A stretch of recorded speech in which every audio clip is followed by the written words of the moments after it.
नमस्कार दोस्तों, हर्षित द्विवेदी एजुकेशन में आपका स्वागत है। मेरा नाम है विनीत सागर।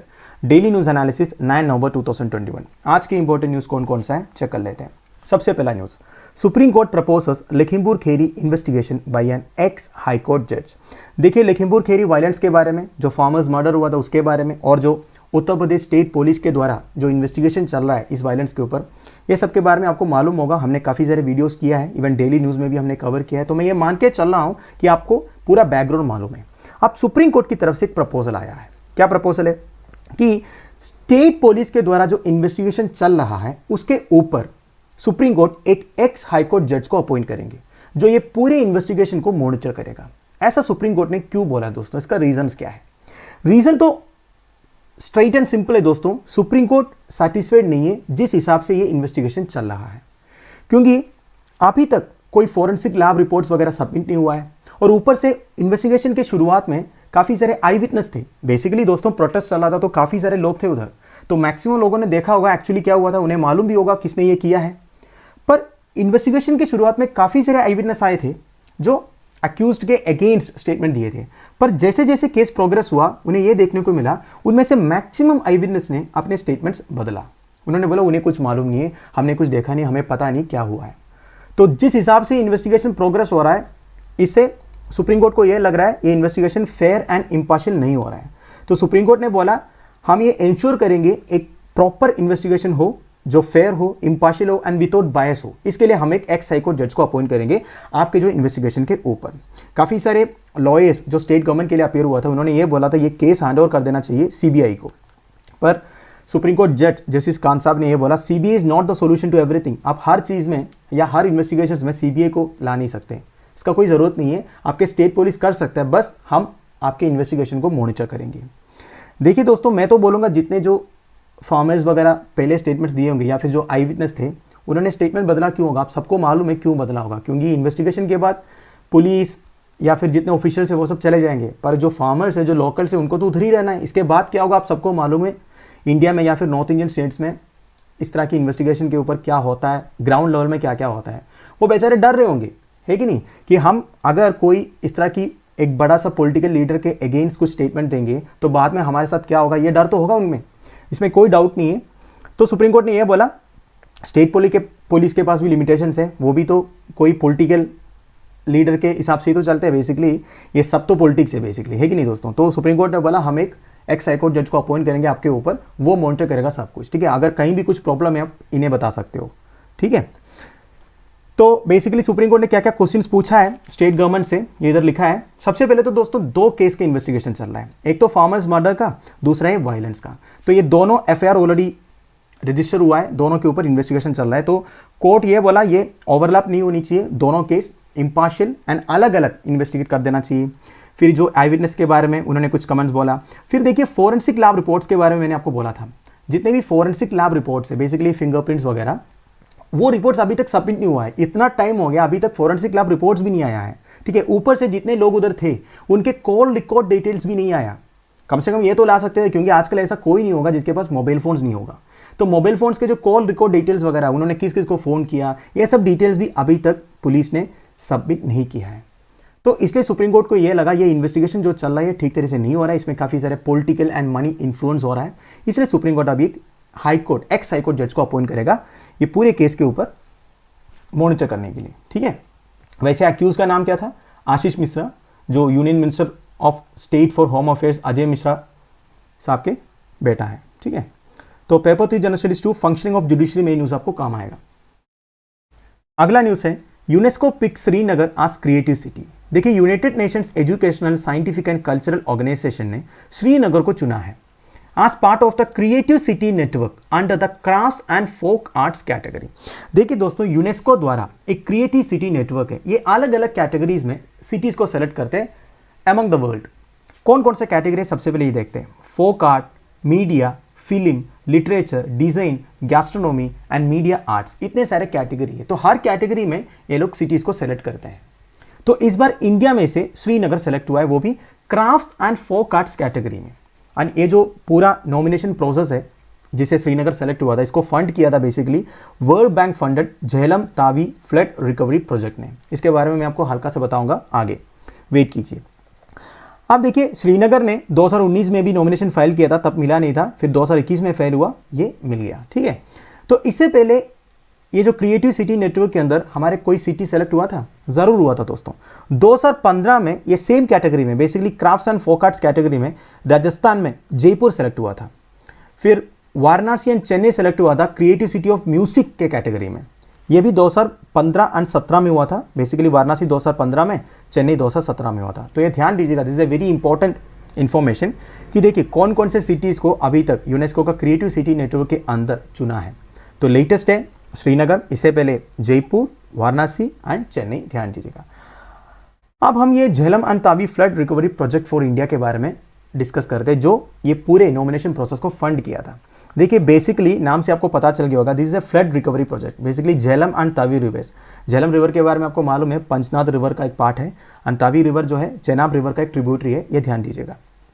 अब यहाँ जब फ्लडिंग होता है तो इससे रिलेटेड जितने भी डिसास्टर्स होते हैं या फिर प्रॉब्लम्स होते हैं, उससे रिकवरी करने के लिए या फिर पूरे जो इंफ्रास्ट्रक्चर को रिस्टोर करने के लिए एक प्रोजेक्ट है Jhelum and Tawi flood recovery project. Basically Jhelum and Tawi reverse में फ्लड होने से करीब 22 डिस्ट्रिक्ट अफेक्ट होता है, जिसमें 12.5 मिलियन पीपल रहता है। ठीक है, ये जो प्रोजेक्ट है इसके अंदर 7 कंपोनेंट्स हैं। कौन कौन सा है? एक तो क्रिटिकल इंफ्रास्ट्रक्चर को रिकंस्ट्रक्शन करना, स्ट्रेंथनिंग करना, जो एक्सिस्टिंग इंफ्रास्ट्रक्चर है ये जो रिवर के आसपास, इसको और स्ट्रेंथन करना है। फिर जो रोड्स एंड ब्रिजेस जो खराब होते हैं उनको रिस्टोर करना है, रिकंस्ट्रक्ट करना है। फिर फ्लड मैनेजमेंट इंफ्रास्ट्रक्चर जो बना रखा है उसे रिस्टोर करना है। फिर लाइवलीहुड जितने अफेक्ट हुआ है इन्हें स्ट्रेंथन करना है, रिस्टोर करना है। फिर डिसास्टर रिस्क मैनेजमेंट कैपेसिटी को स्ट्रेंथन करना है। फिर इमरजेंसी रिस्पॉन्स जो होना चाहिए डिसास्टर होने के बाद इसको, फिर फाइनली इसकी जो इंप्लीमेंटेशन के लिए जितना सपोर्ट चाहिए वो सब। तो ये सब Jhelum and Tawi flood recovery project के मेन कंपोनेंट्स हैं। तो इसी ने फंड किया बेसिकली ये यूनेस्को क्रिएटिव सिटी नेटवर्क का नॉमिनेशन, जिसमें श्रीनगर सेलेक्ट हुआ था। तो paper 2 general studies 1 Indian heritage and culture में ये न्यूज आपको काम आएगा। अगला न्यूज है new order to give promotion benefit for more SC/ST staff. सबसे पहले आपको मैं बताऊं, ये न्यूज कर्नाटका स्टेट से रिलेटेड है, ये कोई नेशनल न्यूज नहीं है, कर्नाटका स्टेट गवर्नमेंट एम्प्लॉइज के लिए एप्लीकेबल है। अब न्यूज क्या आया? स्टेट गवर्नमेंट ऑफ कर्नाटका ने यह बोला है कि पीपल फ्रॉम दीज कम्युनिटीज मतलब SC/ST appointed to state jobs on merit should not be considered part of the reservation matrix for promotion. इसका मतलब क्या है? देखिए दोस्तों, हमारे देश में कई सारे सुप्रीम कोर्ट रूलिंग्स के थ्रू ये क्लियर किया है कि scheduled caste and scheduled tribes के जो रिजर्वेशन है ये प्रमोशंस के लिए भी एप्लीकेबल है। मतलब देखिए अपॉइंटमेंट के लिए तो रिजर्वेशन है, ये तो आपको मालूम है। अपॉइंटमेंट होने के बाद जो प्रमोशंस होता है वैकेंसी के हिसाब से, उसमें भी रिजर्वेशन है SC एंड ST के लिए, और ये स्टेट्स डिसाइड कर सकता है। अगर कोई भी पर्टिकुलर स्टेट में हायर पोस्ट में scheduled caste and scheduled tribe properly represented नहीं है तो state can makes provision on reservation on promotion also, ये सुप्रीम कोर्ट ने बोला था। तो स्टेट्स अगर चाहे तो रिजर्वेशन दे भी सकता है, नहीं भी दे सकता, ये जो scheduled caste and scheduled tribes के लिए ये है रूल। आप देखिए कर्नाटका स्टेट गवर्नमेंट ने क्या बोला है। कर्नाटका स्टेट गवर्नमेंट ने यह बोला है अगर कोई scheduled caste and scheduled tribe के मेंबर मेरिट में सेलेक्ट होता है, मतलब बिना रिजर्वेशन का ही वो सेलेक्ट होता है कोई भी एक जॉब में, स्टेट गवर्नमेंट जॉब में, तो उन्हें ये जो रिजर्वेशन मैट्रिक्स फॉर प्रमोशंस में इंक्लूड नहीं करना है, उन्हें जनरल कैटेगरी में ही डालना है। मतलब उन्हें जनरल के साथ कॉम्पीट करवाना है, जो प्रमोशन है सब कुछ है वो जनरल के हिसाब से होगा। उससे फायदा क्या होगा?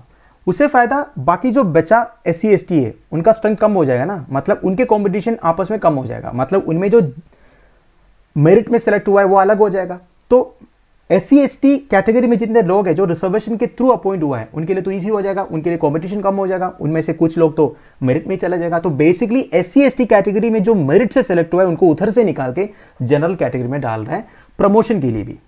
ठीक है, तो ये जनरल कैटेगरी के लिए थोड़ा सा प्रॉब्लम है क्योंकि उनके लिए तो और ज्यादा स्ट्रेंथ आ गया। अब देखिए, as per the Karnataka civil services rules 15% and 3% of promotions in departmental cadres are currently reserved for SCs and STs। ठीक है, तो ये शायद सेंट्रल लेवल में भी यही है, 15% for SC and 3% for ST है जो प्रमोशंस के लिए रिजर्व किया हुआ है SC एंड ST के लिए। तो ये कैलकुलेट करते हैं based on their population, their promotions are affected based on a reservation roster. एक रोस्टर मेंटेन होता है जिस हिसाब से इनका प्रमोशन होता है। ठीक है, तो ये न्यूज़ आया है, तो इसमें से रिलेटेड कुछ इंपॉर्टेंट इन्फॉर्मेशन मैं आपको बताऊंगा। वैसे हमारी कॉन्स्टिट्यूशनल प्रोविजंस क्या है फॉर प्रमोशन इन रिजर्वेशन? देखिए दोस्तों, आर्टिकल 16 क्लॉज 4 क्या कहता है? आर्टिकल 16 क्लॉज 4 ये कहता है state can make any provision for the reservation of appointment और post in favour of backward class of citizens. देखिए, बैकवर्ड क्लास ऑफ सिटीजन्स के लिए स्टेट अगर चाहे अपॉइंटमेंट के लिए रिजर्वेशंस का प्रोविजन ले सकता है। ठीक है, अगर उनको ये लगे कोई भी एक particular backward class adequately represent नहीं है जॉब्स में, तो वो रिजर्वेशन दे सकता है। वो चल भी रहा है। आर्टिकल 16(4) अल्फा क्या कह रहा है? आर्टिकल 16(4) अल्फा इंसर्ट किया था 77 कॉन्स्टिट्यूशनल अमेंडमेंट एक्ट 1995 में से। इनमें से यह कहता है particularly scheduled caste and scheduled tribes के लिए भी रिजर्वेशन का प्रोविजन डाल सकता है, वो भी प्रमोशन में। मैंने आपको पहले बताया ना कि अगर स्टेट्स को ये लगे हायर पोस्ट में एससी एंड एसटी के जो कैंडिडेट्स है वो एडिक्वेटली रिप्रेजेंटेड नहीं है, तो प्रमोशन में भी रिजर्वेशन वो ला सकता है। ये आर्टिकल 16(4) अल्फा कहता है। क्लियर? आर्टिकल 16(4) क्या कहता है? ये 81st कॉन्स्टिट्यूशनल अमेंडमेंट एक्ट 2000 से इंसर्ट किया था, which enable the unfilled SC/ST quota of a particular year to be carry forward to the next year. इसका मतलब क्या है? मान लीजिए 2021 में एक 10 वैकेंसीज आ गया, कोई भी एक प्रमोशन की बात कर रहा हूं, 10 वैकेंसीज आ गया, मतलब मान लीजिए कुछ लोग LD क्लर्क है, उनका UD क्लर्क अगला प्रमोशन होता है, तो 10 वैकेंसी का आ गया UD क्लर्क का, तो ऑब्वियसली बात है इसमें से 10 जो सीनियर लोग हैं वो UD क्लर्क प्रमोट हो जाएगा, और ये 10 में हो सकता है 3 सीट जो है SC एंड ST के लिए रिजर्व्ड होगा। मान लीजिए ये जो प्रमोशन लिस्ट में या फिर जितने भी क्वालिफाइड है प्रमोशन के लिए LD क्लर्क्स में, उसमें कोई भी SC एंड ST नहीं है, तो क्या होगा? तो ऐसा नहीं होगा कि वो 10 जनरल या दूसरे कोई कास्ट के लोगों को प्रमोट करेगा। इनकी जो वैकेंसी है वो वही के वही रहेगा, ये कभी किसी और को नहीं दे सकते आप। जब तक एक SC एंड ST कैटेगरी नहीं आ जाता है LD क्लर्क के पोस्ट में, तब तक ये जो वैकेंसी है वही रहेगा। ये आर्टिकल 16(4) ब्रेवो कहता है। ठीक है, तो प्रमोशन के बारे में मालूम चल गया ना आपको। SC ST की जो वैकेंसीज है वो कोई और ले नहीं सकता, वो बैकलॉग वैकेंसीज भी वो वही के वही रहेगा। जब तक एक नया SC ST अपॉइंट नहीं हो जाता है, वो LD क्लर्क बनेगा, तब उनके UD क्लर्क के प्रमोशन के लिए ये जो वैकेंसी है वो काउंट होगा। समझे आप? तो ये न्यूज़ है। ये पेपर 3 जनरल स्टडीज 2 हेल्थ नहीं है दोस्तों, पॉपुलेशन एंड एसोसिएटेड इश्यूज में आपको ये न्यूज़ काम आएगा। Population and associated issues. अगला न्यूज़ है पद्मा अवार्ड्स। देखिए 2020 और 2021 का जितने पद्मा अवार्ड्स है एक सेरेमनी में डिस्ट्रीब्यूट किया गया। Padma awards are given in various disciplines, field of activities like art, social work, public affairs, science and engineering, trade and industry, medicine, literature and education, sports, civil service etcetera. तो ये सारे field में Padma awards दिया जाता है। 3 Padma awards हैं।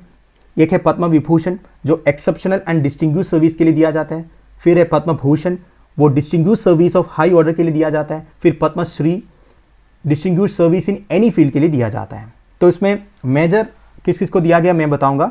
Farmer union ministers George Fernandes जो हमारे डिफेंस मिनिस्टर थे वाजपेयी गवर्नमेंट में, फिर अरुण जेटली जो हमारे फिनेंस मिनिस्टर थे नरेंद्र मोदी गवर्नमेंट, सुषमा स्वराज जो हमारा फॉरेन अफेयर्स मिनिस्टर थे Narendra Modi government, and former president of Mauritius Anerood Jugnauth, इनको दिया गया Padma Vibhushan posthumously for their exceptional and distinguish service.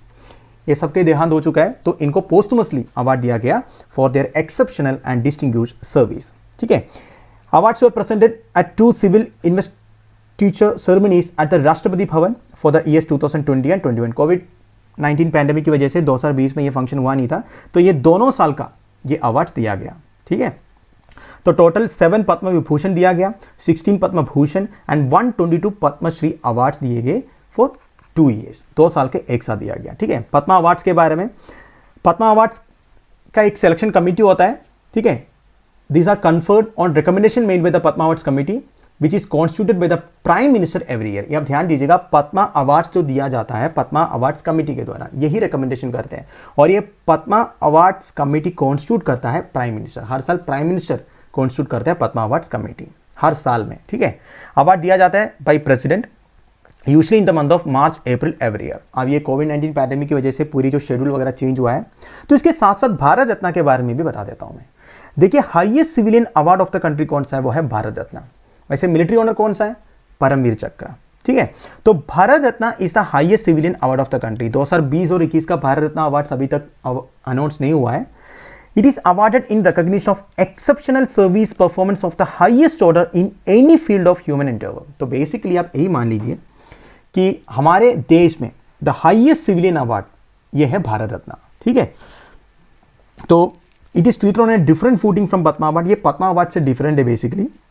इसकी जो recommendations are made by the prime minister to the president of India. तो प्राइम मिनिस्टर ही रिकमेंड करते हैं भारत रत्न के लिए, ठीक है। Number of Bharat Ratna awards is restricted to a maximum of 3 in a particular year. एक साल में मैक्सिमम 3 दिया जा सकता है। ये स्टेटमेंट लास्ट ईयर प्रीलिम्स में पूछा भी था, आपको शायद याद होगा। तो general studies paper 1 awards and recognition में ये न्यूज़ आपको काम आएगा। अगला न्यूज़ है Zika cases in Uttar Pradesh, Delhi 2 on alert. देखिए कोविड-19 पैंडेमिक के बाद अगला वायरस केसेस फिर से स्प्रेड हो रहा है, वो है जिका वायरस केसेस, ठीक है। उत्तर प्रदेश में नंबर ऑफ केसेस ज़्यादा हो गया है एंड डॉक्टर्स ने ये एडवाइस किया है people should avoid all non essential travel to areas reporting cases. जिस रीजन से ये केसेस ज़्यादा रिपोर्ट हो रहा है उधर ट्रैवल मत कीजिए अगर एसेंशियल नहीं है। Currently close to 90% including 17 children have tested positive for the virus in the state। तो यूपी में 90 लोग अब पॉजिटिव है।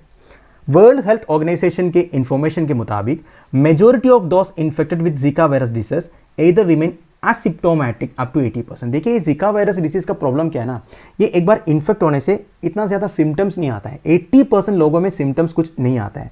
अगर सिम्टम्स आते भी है तो छोटा मोटा सिम्टम्स आता है जो हम ध्यान नहीं देते नॉर्मली, ठीक है। नॉर्मली क्या क्या माइल्ड सिम्टम्स हैं, एक फीवर, रैश, कंजक्टिविटीज, बॉडी एक, जॉइंट पेन्स, ये सब इसका माइल्ड सिम्टम्स हैं, ठीक है। मॉस्किटो दैट ट्रांसमिट द जिका वायरस कौन सा है, एडिस एजिप्टी। इसके बारे में आपको पता ही है, डेंगू वायरस बोलते हैं इसको, डेंगू फीवर भी यही मॉस्किटो फैलाता है, एडिस एजिप्टी, ठीक है। जिका वायरस के लिए अभी तक कोई ऑफिशियल वैक्सीन या ड्रग अवेलेबल नहीं है, इसके ऊपर रिसर्च वगैरह चल रहा है। शायद रिसेंटली एक वैक्सीन का ट्रायल चल भी रहा था, मैं भूल गया उसका नाम क्या है, आप अगर पता है तो आप मुझे कमेंट बॉक्स में बता दीजिए, ठीक है। और क्या है, based on the available information of the previous outbreaks severe forms of disease requiring hospitalization are uncommon and fatalities are rare. देखिए फैटलिटीज बहुत रेयर होता है, बहुत कम डेथ केसेस रिपोर्ट होता है जिका वायरस में। फिर भी जिका वायरस को कंट्रोल करना बहुत ज़रूरी है, क्योंकि ये वायरस, जितने भी टाइप के वायरस एक बार इन्फेक्ट होने से लोग जो है टायर्ड हो जाता है, लोगों की जो काम करने की कैपेसिटी वो खत्म हो जाता है। वैसे कोरोना वायरस का भी तो यही केस था ना, कोरोना वायरस का भी पहले इतना सारा डेथ केसेस वगैरह नहीं था, फिर भी एक बार ये इन्फेक्ट हो जाता है, इसका स्प्रेड होने का चांस भी बहुत ज़्यादा है। एक तो ये मॉस्किटो स्प्रेड करते हैं, तो जहाँ ज़्यादा मॉस्किटोज वगैरह रहेगा उधर तो प्रॉब्लम ही प्रॉब्लम है कि नहीं। तो पेपर 3 जनरल स्टडीज 2 हेल्थ में ये न्यूज़ आपको काम आएगा। अगला न्यूज़ है, एक फोटो छपा था दोस्तों आज के द हिंदू न्यूज़पेपर में, हेडिंग दिया हुआ है ऑटम पैलेट। बहुत शानदार फोटो है, आप देख सकते हो। नीचे लिखा है tourist at the Mughal garden taking in the autumn air in Srinagar on Monday. देखिए मुगल गार्डन कहाँ पे है, श्रीनगर में है। The season known as Harud locally is the annual harvesting period in the valley. देखिए जितने भी सीजन्स हैं वो हर जगह में अलग अलग नाम से जाना जाता है। तो हम ये देखेंगे कश्मीर में सीजन्स को क्या क्या नाम से पुकारते हैं। तो इस फोटो में से आपको पता चल गया, ये जो हारूत सीजन है बेसिकली एनुअल हार्वेस्टिंग पीरियड है कश्मीर वैली में, एंड ये ऑटम सीजन है बेसिकली। और कौन कौन सा सीजन है कश्मीर में, एक है सौंत जो स्प्रिंग सीजन है, मार्च से मई तक होता है। इस टाइम पे flowers will bloom and trees begin to grow, days grow longer warmer as the season begins and mustard bloom होता है इस टाइम पर। फिर माइग्रेटरी बर्ड्स भी आता है इस टाइम पर कश्मीर वैली में। तो सौंत इज स्प्रिंग सीजन। फिर है हारूत जिसके बारे में अभी हमने बोला था, फोटो भी दिखाया था। ये सितंबर से नवंबर तक होता है, तो अब नवंबर चल रहा है, ये ऑटम सीजन है बेसिकली। इस टाइम पर leaves of the trees except the evergreen trees of the valley turn brown. देखिए ऐसा क्वेश्चन भी आपसे पूछ सकता है, ऐसा कौन सा सीजन है जब कश्मीर वैली में ट्रीज की जो लीव्स है वो ब्राउनिश होता है, तो आप बता सकते हो हारूत या फिर ऑटम सीजन है, ठीक है।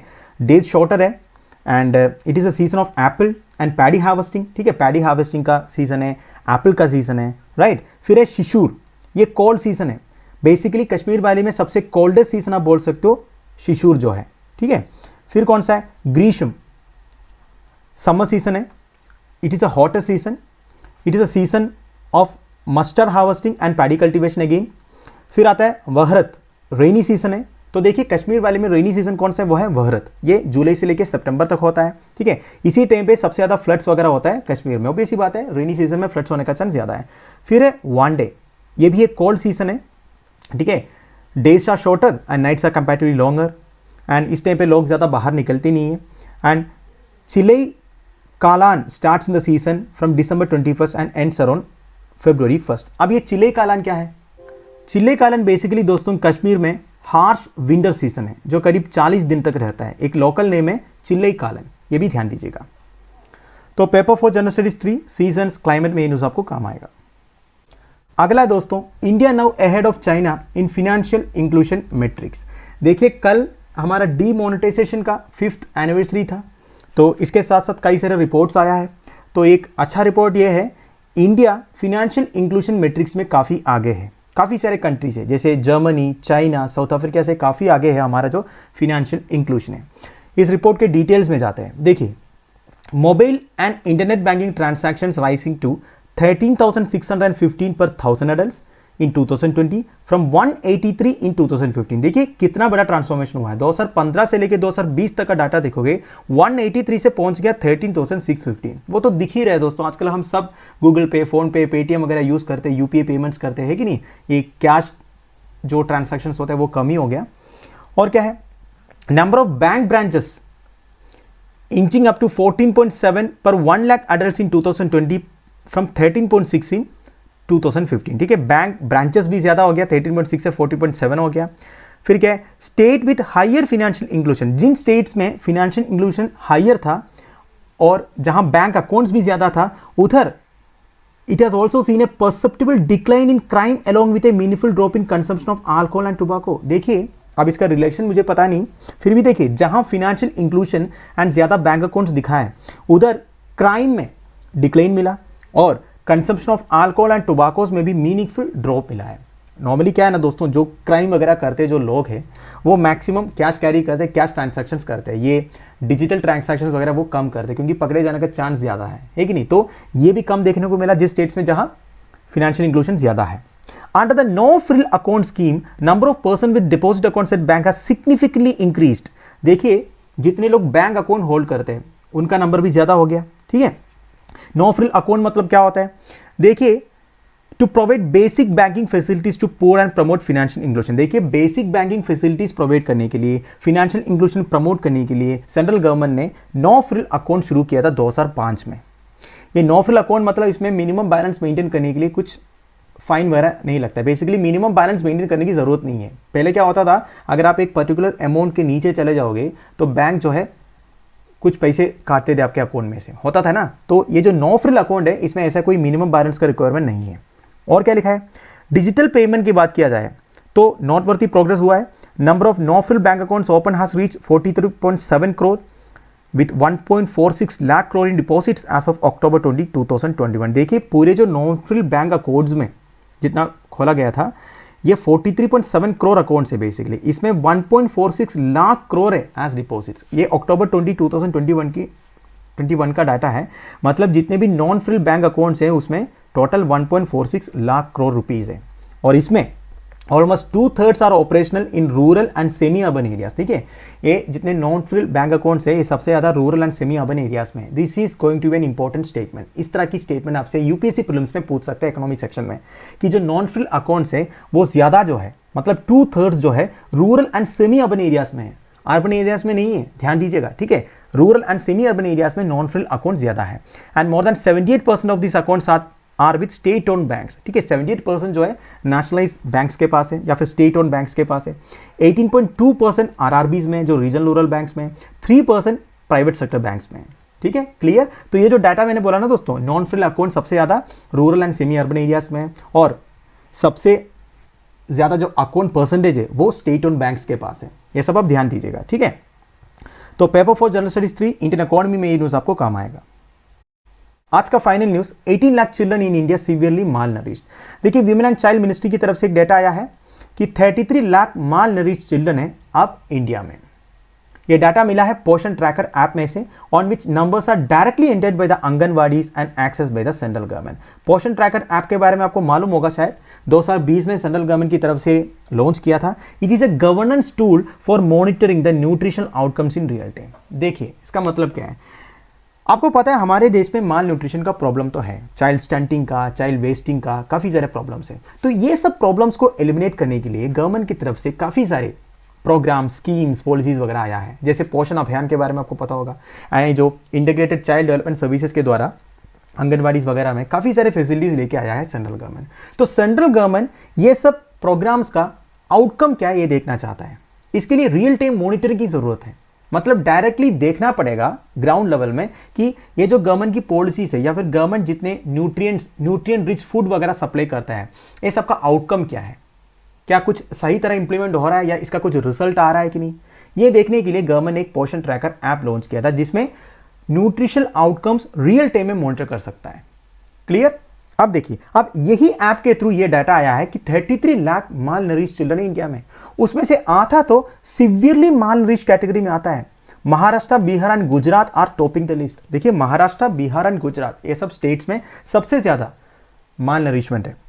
अब देखिए, as per estimate 17,76,902 severely acute malnourished children हैं and 15,46,420 moderately acute malnourished children हैं इंडिया में। देखिए, माल नरिशमेंट का दो कैटेगरी है, एक है सैम, दूसरा है मैम। सैम मतलब severely acute malnourished and ma'am मतलब मॉडरेटली एक्यूट malnourished। ठीक है। और एक डाटा आपको बता देता हूं, नवंबर 2020 एंड अक्टूबर 14, 2021 के बीच में 91% इंक्रीज देखने को मिला in severely acute malnourished children and this number has increased from 9,27,606 to 17.76 lakh now। बहुत बुरा हाल है दोस्तों, बहुत जल्दी कुछ ना कुछ करना पड़ेगा। ठीक है। देखिए, 17.76 लाख जो है अभी सीवियरली एक्यूट malnourished कैटेगरी में है। ठीक है। अब मैं आपको ये बता देता हूं मैम एंड सैम का डिफरेंस क्या है। दिस इज वेरी इंपॉर्टेंट, ध्यान दीजिएगा, नोट्स में इनकॉर्पोरेट कीजिएगा। देखिए, और एक बात मैं आपको ये बताता हूं, जितने भी इस तरह की डाटा है जो गवर्नमेंट की तरफ से आता है, ये तो आपको 100% नोट्स में इनकॉर्पोरेट करना ही करना है, क्योंकि ये सारे स्टेटमेंट्स आप आपके मेंस की आंसर राइटिंग में कोट कर सकते हो। जब आप इस तरह की कोई विमेन एंड चाइल्ड मिनिस्ट्री की डाटा के हिसाब से ये है वो है, इस तरह डाटा फैक्चुअल इन्फॉर्मेशन आप लिखोगे, आपको ज्यादा मार्क्स मिलेगा। ठीक है, ध्यान दीजिएगा, जब भी गवर्नमेंट की तरफ से इस तरह के कोई डाटा आता है, इसको आप 100% नोट करके रख दीजिएगा। आप देखिए, मैम एंड सैम का डिफरेंस क्या है। ये बेसिकली क्राइटेरिया है दोस्तों। वर्ल्ड हेल्थ ऑर्गेनाइजेशन के हिसाब से सैम मतलब very low weight for height. देखिए, हाइट के हिसाब से वेट भी तो होना चाहिए। जब ये हाइट के हिसाब से बिल्कुल वेट नहीं है तो वो सैम में आता है, सीवियर एक्यूट माल न्यूट्रिशन में आता है। और एक चीज देखा जाता है, mid upper arm circumference less than 115 millimetre. ये क्या होता है मिड अपर आर्म सर्कमफरेंस? देखिए, मैं एक ड्रॉइंग बना देता हूँ, इतना अच्छा नहीं है मेरा, फिर भी आपको समझ में तो आ जाएगा। ये बेसिकली मैंने एक बच्चे का फोटो स्ट्रक्चर बनाया है। ये जो सर्कमफ्रेंस है ना दोस्तों, इधर का चेस्ट का अपर आर्म बोलते हैं, ये सर्कमफ्रेंस देखा जाता है। ये अगर 115 मिलीमीटर से कम है तो वो सीवियर एक्यूट malnutrition कैटेगरी में आएगा। फिर मैम मतलब क्या है, मॉडरेट वेस्टिंग है, मतलब हाइट के हिसाब से वेट इतना कम नहीं है फिर भी कम है, इसको आप मॉडरेट बोलते हो। एंड इसमें भी मिड अपर आर्म सर्कमफ्रेंस देखा जाता है greater than 115 mm but less than 125। तो बेसिकली 115 एंड 125 के बीच में होगा तो वो मैम में आएगा, 150 मिलीमीटर से नीचे चला जाएगा तो वो सैम में आ जाएगा। ठीक है। तो ये है children suffering from SAM have low weight for their height, ये मैंने आपको बता दिया। They are 9 times more likely to die due to diseases because of the weakened immune system. देखिए, ये सैम में आने से प्रॉब्लम क्या है? प्रॉब्लम ये है दोस्तों, they are likely to die due to diseases. इनकी जो इम्यून सिस्टम है एकदम वीक होगा। सैम कैटेगरी में आने से इनके इम्यून सिस्टम काफी वीक हो जाता है, इनका मरने का चांस भी ज्यादा है, मतलब ये वल्नरेबल है डिसीजेस के लिए। And children suffering from MAM के लिए they are at increase risk of mortality and morbidity during childhood. इनका भी हाल कुछ अच्छा नहीं है, फिर भी सैम से थोड़ा बेहतर है। फिर भी मैम और सैम दोनों एक इंपॉर्टेंट कैटेगरी, इसके ऊपर बहुत ज्यादा ध्यान देना चाहिए गवर्नमेंट को और कुछ करना चाहिए इनकी न्यूट्रिशन इंप्रूव करने के लिए, बेसिकली इनकी जो हेल्थ है वो इंप्रूव करने के लिए। तो पेपर 3 जनरल स्टडीज 2 हेल्थ में ये न्यूज आपको काम आएगा। तो दोस्तों that's end of it. I hope आपको थोड़ा बहुत सीखने को मिला होगा। जितने लोग इस वीडियो को देख रहे हो, अगर आपको ये वीडियो पसंद आए, अगर आपको कुछ सीखने को मिला, आपका काम का है, तो लाइक एंड कमेंट के बिना मत जाइएगा दोस्तों। आप जितना लाइक एंड कमेंट करोगे उतना यूट्यूब हमारे वीडियोस को रिकमेंड करेंगे, ज़्यादा लोगों तक पहुंचा सकता है हमारा वीडियो। लेक्चर की PDF एज यूजुअल आपको टेलीग्राम चैनल में मिल जाएगा, जिसका लिंक नीचे प्रोवाइडेड है। Thank you for watching, bye bye, have a nice day.